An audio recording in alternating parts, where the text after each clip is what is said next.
At the end of last year, China's GDP growth in the fight against epidemics slowed down. Beijing, China's pandemic-defying GDP growth slowed in the final months of 2021. Official data showed Monday in a worrying signal for the global economy as Beijing's central bank cut a key interest rate. The world's second biggest economy also reported the lowest birth rate since the founding of Communist China in 1949, adding to a looming demographic crisis. China's economy, a key driver of global growth, expanded 8.1% in 2021 on its strong virus recovery. National Bureau of Statistics data showed, beating forecasts of 8% in an AFP poll. But much of that growth came in the first half of the year, with the economy shaken by a series of shocks towards the end of 2021. China has been grappling with recent virus outbreaks, a cascading property market slump, and a series of far-reaching regulatory crackdowns on some sectors. Monday's figures showed growth in the fourth quarter was the slowest in over a year, at 4%. Down from 4.9% in the third quarter. China's central bank also cut the rate on its one-year policy loans to 2.85%, the first drop since early 2020 at the height of the pandemic and a clear signal that the year's outlook remains uncertain. NBS spokesman Ning Jizhe warned Monday that the domestic economy is under the triple pressures of demand contraction,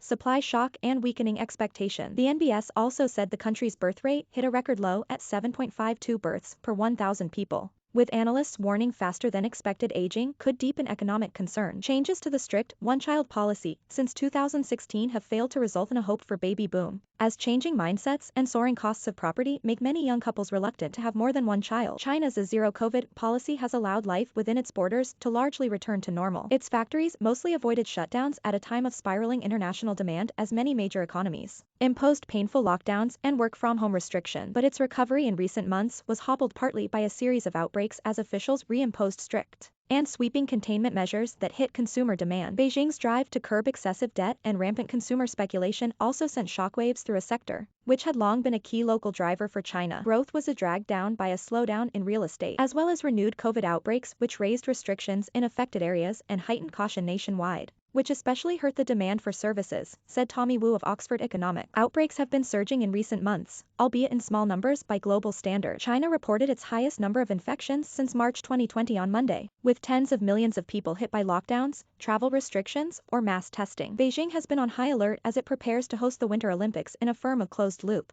with new restrictions demanding a test both before and after travel to the capital. The 13 million residents of Xi'an, an important tourism city, have been locked down for nearly a month. Outbreaks have also hit key port cities and manufacturing hubs. Key industrial areas also experienced power outages from an emissions reduction drive, supply chain problems, and surging energy costs in the second half of 2021. In December, industrial production grew more than expected at 4.3%, the NBS said. For the full year, industrial production grew 9.6%, but retail sales growth slowed sharply to 1.7% last month, down from 3.9% in November, as waves of COVID restrictions dampened consumer sentiment. ING economist Iris Pang told AFP this was also due to a bottleneck in car production, a trend likely to continue as the chips needed for production remain in short supply. The urban unemployment rate ticked up to 5.1% in December. Economic growth is clearly under pressure. Recent Omicron outbreaks in China exacerbated the downside risk, said Jiwei Zhang, chief economist at Pinpoint Asset Management. China also looks set to see another muted Lunar New Year, normally a key time for spending as hundreds of millions travel across the country, with many workers told not to travel due to COVID.